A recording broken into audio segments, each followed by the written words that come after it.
Assalamualaikum warahmatullahi wabarakatuh. Di video kali ini, kita akan membahas dan belajar bersama-sama mengenai pemetaan risiko bisnis pada pengadaan barang dan jasa pemerintah. Perkenalkan terlebih dahulu, kami dari kelompok 3 yang beranggotakan Koiriah Marlita Pratiwi dan Rizky Aprimanani dengan dosen Ibu Dewi Cahyani Pangestuti. Video ini ditujukan untuk memenuhi tugas mata kuliah Manajemen Risiko Bisnis Universitas Pembangunan Nasional Veteran Jakarta. Dalam mengelola risiko bisnis, terdapat proses mengidentifikasi, mengukur, memetakan, mengendalikan, dan mengevaluasi risiko bisnis. Namun, di video kali ini kita akan membahas mengenai pemetaan risiko bisnis. Ada beberapa bagian yang akan kita bahas ke depannya, yaitu ada definisi, teknik pemetaan, pengukuran dimensi, dan kuantifikasi. Yang pertama yaitu mengenai definisi pemetaan risiko bisnis. Lalu, apa itu pemetaan risiko bisnis? Pemetaan risiko bisnis merupakan kelanjutan dari tahap pengukuran risiko. Dalam arti luas, pemetaan risiko prinsipnya merupakan penyusunan risiko berdasarkan kelompok-kelompok tertentu sehingga manajemen dapat mengidentifikasi karakter dari masing-masing risiko dan menetapkan tindakan yang sesuai terhadap masing-masing risiko. Oleh karena itu, penentuan risiko berarti proses penentuan prioritas ketika menghadapi sebuah risiko yang teridentifikasi. Lalu, bagaimana cara menetapkan prioritas? Dasar utamanya adalah tujuan perusahaan. Semakin tinggi kontribusi risiko yang bersangkutan terhadap tujuan perusahaan, semakin tinggi prioritas penanganan risiko yang bersangkutan. Tujuan perusahaan kemudian dinyatakan dalam target yang merupakan besaran-besaran yang terukur. Terdapat dua dimensi teknik pemetaan risiko. Yang pertama yaitu probabilitas. Probabilitas merupakan tingkat kemungkinan terjadinya risiko. Dimensi yang kedua yaitu dimensi dampak. Dimensi dampak merupakan tingkat perubahan karena adanya sebuah risiko. Selanjutnya, jika risiko-risiko yang ada dalam sebuah perusahaan sudah diidentifikasi, maka selanjutnya yaitu dipetakan dengan menggunakan teknik pemetaan risiko. Seperti pada gambar 1 yaitu diagram pemetaan risiko. Di sini dibedakan menjadi 4 bagian risiko. Risiko yang pertama yaitu mengancam pencapaian tujuan perusahaan dengan kategori frekuensi tinggi atau dampak tinggi. Risiko yang kedua yaitu risiko berbahaya yang jarang terjadi dengan frekuensi sedang atau dampak tinggi. Risiko yang ketiga yaitu risiko yang terjadi secara rutin dengan kategori frekuensi tinggi atau dampak kecil. Pada risiko keempat, yaitu risiko tidak berbahaya dengan kategori frekuensi kecil atau dampak kecil. Selanjutnya, risiko-risiko yang telah dipetakan dimasukkan dalam sebuah kuadran. Pada kuadran pertama, yaitu wilayah dengan tingkat probabilitas sedang hingga tinggi dan tingkat dampak sedang hingga tinggi. Pada kuadran pertama terdiri dari risiko yang termasuk dalam prioritas 1 atau prioritas tertinggi.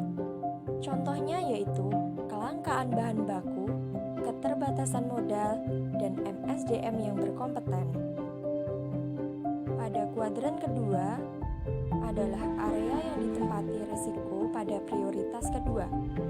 Karakteristik risiko pada kuadran kedua adalah yang memiliki probabilitas kejadian rendah sampai sedang, namun jika risiko tersebut menjadi kenyataan, maka dampaknya akan besar. Artinya bahwa risiko di kuadran kedua sangat jarang, mungkin mungkin setahun sekali atau bahkan kurang. Namun, jika ini terjadi, tujuan perusahaan tidak akan tercapai. Dalam kasus terburuk, perusahaan dapat menutup atau menyatakan pailit. Contohnya yaitu konflik internal, kesalahan sistem, kegagalan produksi, bencana alam, pandemi, dan lain sebagainya. Selanjutnya yaitu kuadran 3. Kuadran 3 berisiko dengan prioritas 3. Resiko dalam kategori ini sangat mungkin terjadi, namun dampaknya kecil. Resiko yang terjadi secara rutin seperti ini tidak terlalu mengganggu pencapaian tujuan perusahaan. Terkadang merepotkan ketika resiko yang terlibat menjadi kenyataan. Namun perusahaan biasanya dapat merespon dengan cepat dampaknya. Contohnya yaitu seorang wiraniaga mungkin selalu sakit atau tidak hadir, namun tidak memiliki seorang salesman sehari tidak akan mempengaruhi pencapaian tujuan perusahaan. Pada kuadran keempat, merupakan salah satu dari berbagai resiko dengan prioritas 4. Resiko dalam kategori ini kemungkinan tidak akan terjadi. Kalaupun hal ini terjadi, tidak akan mempengaruhi realisasi tujuan perusahaan. Resiko yang termasuk dalam kuadran keempat biasanya dapat diabaikan, sehingga perusahaan tidak perlu mengalokasikan sumber daya untuk menangani resiko tersebut. Namun demikian, manajemen tetap perlu memantau resiko pada kuadran keempat. Contohnya yaitu hilangnya barang saat pengiriman. Dan perlu teman-teman ketahui bahwa resiko itu bersifat dinamis. Jika kondisi eksternal atau internal berubah secara signifikan, resiko saat ini memasuki kuadran 4 dapat dialihkan ke kuadran lain. Selanjutnya yaitu pengukuran dimensi. Terdapat 2 dimensi pengukuran resiko. Yang pertama yaitu probabilitas, yang kedua yaitu dampak atau pengaruh. Pada pengukuran probabilitas, terdapat 2 jenis data yaitu historis dan prakiraan. Pengukuran dimensi probabilitas. Selama perusahaan dapat mengumpulkan data terkait resiko yang dianalisis, data historis dapat digunakan untuk mengukur probabilitas. Masalah pertama adalah tidak memiliki data historis atau catatan terkait perusahaan. Kedua, terjadi ketidaksinkronan atau data yang ada tidak memenuhi persyaratan statistik karena kurang lengkapnya data. Umumnya, analis membuat prediksi berdasarkan 3 skenario seperti optimis, moderat, dan pesimis. Kerugian pertama adalah data perakiraan sangat bergantung pada model yang digunakan. Model yang berbeda akan menghasilkan data ramalan yang berbeda pula. Kedua, data yang dapat digunakan sebagai dasar permodelan juga sangat mempengaruhi hasil prediksi.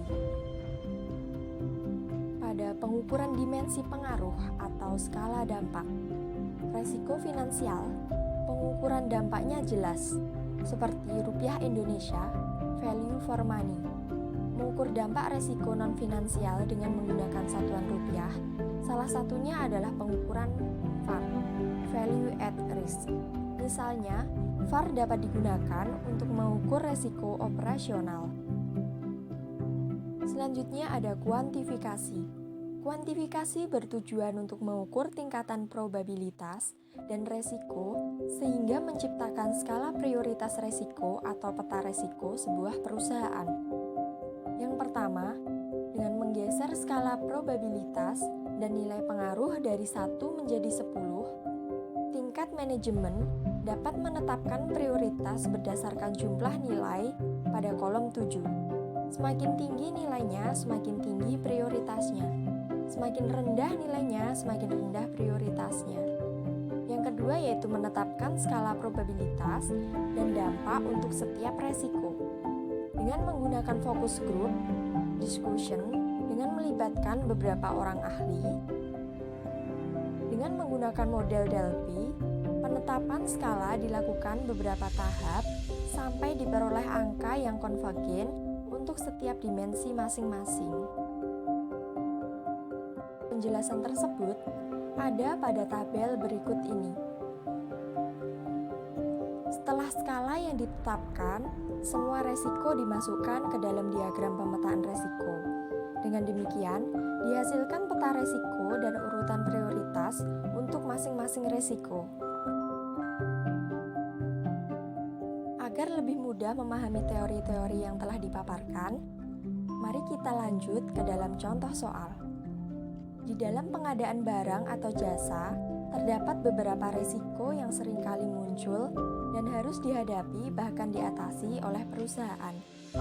Berikut ini merupakan identifikasi risiko yang ada pada pengadaan barang atau jasa pemerintah. Yang pertama, yaitu terjadinya gagal lelang atau tender. 2. Terdapat sanggahan dan pengaduan dari pengguna. 3. Terjadinya keterlambatan pekerjaan yang dilakukan oleh penyedia. 4. Pengguna memberikan pengenaan denda. 5. Adanya resiko mengenai keselamatan kerja para pelaku proyek. 6. Terjadinya bencana alam yang tidak terduga. 7. Adanya gangguan pada industri terkait proyek. 8. Adanya gangguan terhadap keamanan data. Setelah resiko-resiko yang ada pada pengadaan barang atau jasa pemerintah telah diidentifikasi, selanjutnya yaitu dimasukkan ke dalam diagram pemetaan resiko. Yang masuk ke dalam resiko pertama yaitu gagal lelang, resiko keselamatan kerja dan keterlambatan pekerjaan. Dan yang masuk dalam resiko 2 yaitu gangguan industri dan gangguan keamanan. Yang masuk dalam resiko 3 yaitu bencana alam. Yang masuk dalam resiko keempat yaitu sanggah dan pengaduan serta pengenaan denda. Dari data diagram pemetaan resiko, selanjutnya ada kerangka pengukuran dengan kategori ekstrim berwarna merah, kategori tinggi berwarna orange, kategori sedang berwarna kuning, dan kategori rendah berwarna hijau. Pada tabel berikut ada nilai resiko dan tindakan resiko. Pada warna merah, memiliki rentang nilai 16 sampai dengan 25, dengan kategori resiko tinggi, mendapatkan tindakan langsung yaitu berupa menambahkan sumber daya dan memperbanyak kontrol. Pada warna orange, memiliki rentang nilai 12 sampai 15 dengan resiko peringatan yang memerlukan tindakan perbaikan segera seperti rencana untuk menangani ancaman dan pertimbangan untuk menambah sumber daya. Pada warna kuning, memiliki rentang nilai 8 sampai 10, kategori resiko sedang, yaitu melakukan tindakan perbaikan pada tepat waktu seperti monitor, dan biasanya sumber daya yang sudah ada dialokasikan dinilai sudah cukup. Pada warna hijau, dengan rentang nilai 1 sampai 6, kategori resiko rendah, mendapatkan tindakan resiko bahwa resiko tersebut dapat diterima. Selanjutnya, perusahaan dapat melaksanakan pekerjaan seperti biasa, mengurangi sumber daya apabila memungkinkan, dan pengendalian tidak terlalu ketat. Dari beberapa uraian dan matriks prioritas risiko atau pemetaan risiko yang telah dibuat di atas, kita dapat melakukan identifikasi risiko yang sering dihadapi. Selanjutnya, kita dapat menempatkannya sesuai dengan probabilitas atau kemungkinan kemunculannya dan tingkat dampak atau pengaruhnya. Jika berada dalam kisaran hijau yang dapat diterima, warna kuning yang disyaratkan. Jangkauan penilaian harus dilakukan tepat waktu, atau mereka yang berada di zona merah harus segera mengambil tindakan atau kontrol. Selain itu, pemilik resiko dan pengelola resiko juga dapat melakukan beberapa cara atau strategi untuk mengurangi resiko di daerah merah dan kuning menjadi resiko di daerah hijau, dan juga dapat mempertimbangkan strategi manajemen resiko mana yang paling memungkinkan, paling efektif dan efisien untuk dilakukan. Ada banyak sekali cara yang dapat dilakukan oleh sebuah perusahaan untuk menangani ataupun mengendalikan dari adanya sebuah resiko. Salah satunya yaitu strategi penanganan resiko sendiri yang dikenal sebagai 4M, yaitu menerima, mitigasi, memindahkan, dan menghindari. Dari beberapa teori dan contoh soal yang telah dipaparkan, kesimpulannya yaitu fungsi strategis Departemen Pemerintah dalam hal pengadaan barang atau jasa pemerintah yang efisien dan efektif merupakan dasar dari tata pemerintahan yang baik. Seperti negara lain, saat ini sistem pengadaan barang atau jasa pemerintah yang telah diterapkan di Indonesia sangat rentan terhadap penyalahgunaan. Bisa juga terjadi beberapa pemborosan dan penipuan yang nantinya akan membuat beberapa kerugian.